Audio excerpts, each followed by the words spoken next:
Hello, mother, mom. I'm going to ask you a few questions for an interview just to know a little bit more about your story. So, first, I'd like to ask what is your name? My name is Maria Chavez. Maria Chavez. Okay, Maria. When and where were you born? I was born on March 1st, 1959 in Ciudad Juarez, Chihuahua, Mexico. Okay. And city of how do you say that? Ciudad Juarez. City Juarez, Chihuahua, Mexico. City of Juarez. So is it Juarez, Chihuahua, Mexico? Yes. Oh, okay. I thought it was just Juarez. No, it's Ciudad Juarez. Oh, okay. What languages do you speak? It's Spanish and English. Okay. You don't know French? No, just A kidding. little bit. A little bit. Okay. I took French in school, but I remember a little bit. Okay. So what about in Ciudad Juarez, Chihuahua, Mexico?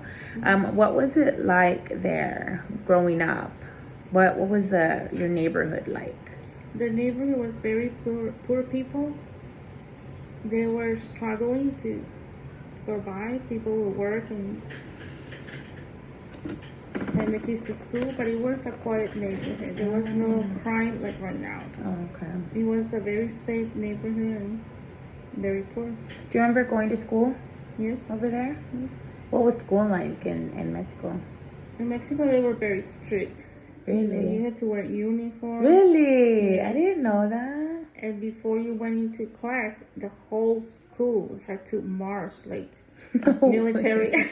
Are you serious? We had to. So yeah, if y'all were poor, how did y'all get uniforms and stuff? Or like, I was it don't hard? know. I don't know. No, the first years you didn't have to wear uniform. Oh, Like, okay. later on, you had to wear uniform. Wow, I did not know that. Yeah, and it was you had to wear a handkerchief. Oh Everybody my had to wear a handkerchief. god. And before you went to class, they had to check your nails, make sure they were cut Are you and clean. serious? Then your hands were clean. Then you had your handkerchief. Wow, they should still do that. And then you had to do the salute to the flag Oh yeah. and do a little bit The of Mexico marching. flag? Was it the Mexico Yes, flag? of course. Oh. Duh. Okay. And then we would sing the hymn, so we had to do Oh everything my for class. gosh, that's crazy. I didn't know y'all had to be like strict like that. Wow. Okay. So, how old were you when you moved to America? I was about 13. 13 years old. Okay.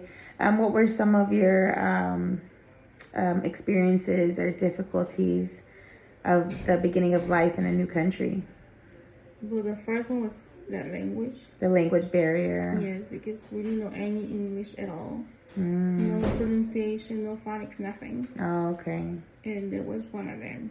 So it was really hard to like talk yes. to people. I remember you telling me that's how you learned English, was just being thrown in there. And a dictionary. We carry a dictionary everywhere. So they didn't have any special classes for Spanish speaking children? They did, but you had to waste like 1 year just to learn. Oh yeah, yeah. In classes, yeah. Like let's say my sister, she went to the 6th grade, and then she went to bilingual classes. Okay. Okay. Hello, Edwin. One moment. You're just no.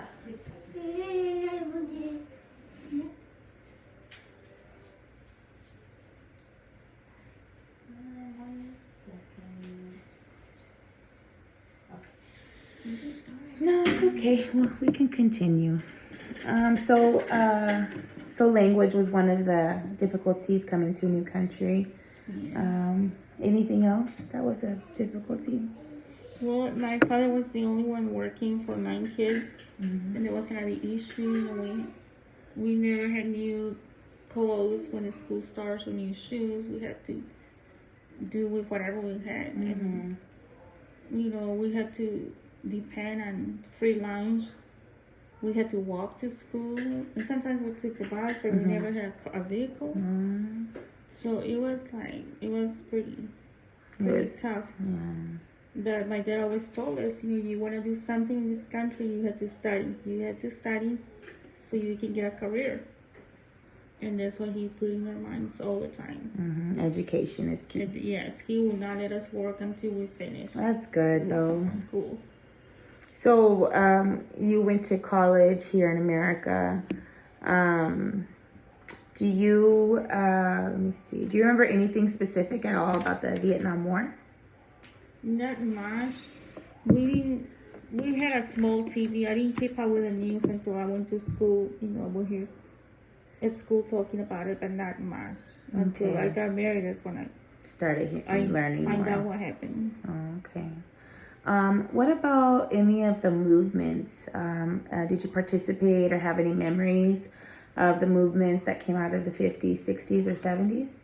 No, I did not participate, but I remember when I was young, very young, when Kennedy was shot, and my mom in Mexico, the people in Mexico were crying. Oh, wow. Because they loved him. I just remember that thing that happened, but then I will hear about the hippie movement, about the... Did you want to be a hippie? Did you want to be a part of it? No? You weren't at all interested? Not really. Like I said, we didn't have the means to buy any clothes, like bell bottoms, nothing like that. So was that what was the hippie movement to you, though? Was it like a style, or was it like a... It was something that my dad would always tell us it wasn't good, so I will hear on TV, at school, the kids wanted to be like that, but my dad always, she would tell us it was wrong and this and that. And then women's leave, of course, but not, like I say, not... women's feminism, the feminist movement. And when I started going to school, we were able to speak Spanish, but a few years before, nobody was allowed to speak Spanish. Really? And there was another movement. In the school? In the school. Oh, so people my were, God. They had a very bad thing when they were going to school because they would get punished. Oh my God, I didn't know that. So what did you do? Like, if you had to talk in Spanish or you didn't know how to say it in English?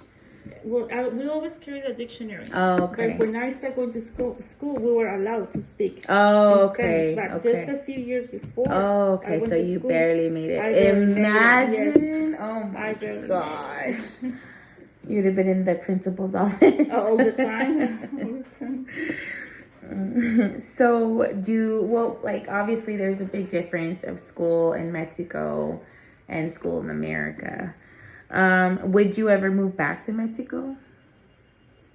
I don't think so.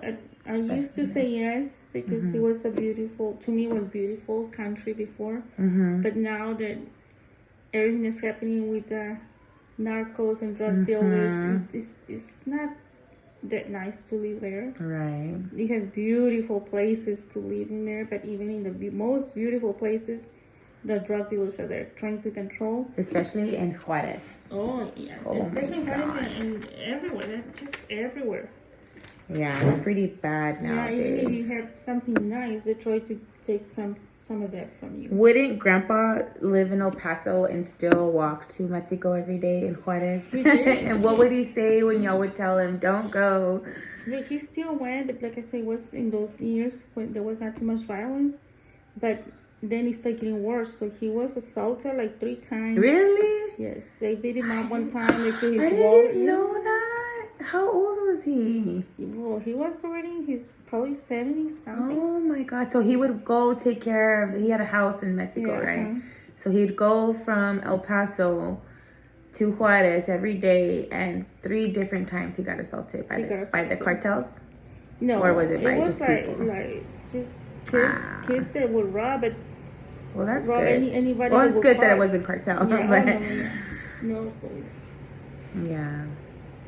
But now, like, in the... Like 10 years ago, before he died, we were not letting him go to. Yeah. Because it was pretty bad. Yes, it got really bad. Yeah. Wow. So I know you did eventually get your citizenship, right? Yes.